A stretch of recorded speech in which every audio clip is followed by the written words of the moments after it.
தூத்துக்குடியில் 1 மணி நேரத்திற்கு மேலாக இடிமின்னலுடன் கனமழை. தாழ்வான சாலையில் மழை வெள்ளம் சூழ்ந்ததால் போக்குவரத்து பாதிப்பு.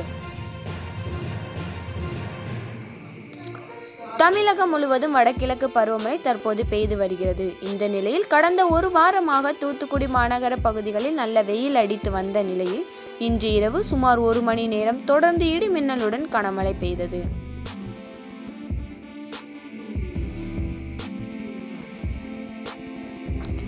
தூத்துக்குடி மாநகர பகுதிகளில் சிவன் கோயில், அந்தோணியார் கோயில், மார்க்கெட், மில்லர்புரம், முத்தம்மாள் காலனி, அண்ணா நகர் உள்ளிட்ட நகரின் பல்வேறு பகுதிகளில் தொடர்ந்து மழை பெய்தது.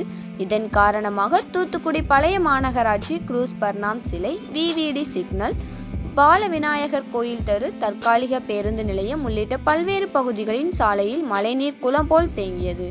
இதனால் வாகன ஓட்டிகள் மிகவும் அவதிப்பட்டனர். இதேபோல் தூத்துக்குடி புறநகர் பகுதிகளில் தொடர்ந்து மழை பெய்து வருவதால் விவசாயிகள் மகிழ்ச்சி அடைந்துள்ளனர்.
செய்திகளை உடனுக்குடன் தெரிந்து கொள்ள உங்கள் கரம் டிவியை சப்ஸ்கிரைப் செய்யுங்கள். அதோடு பெல் பட்டனையும் கிளிக் செய்யுங்கள்.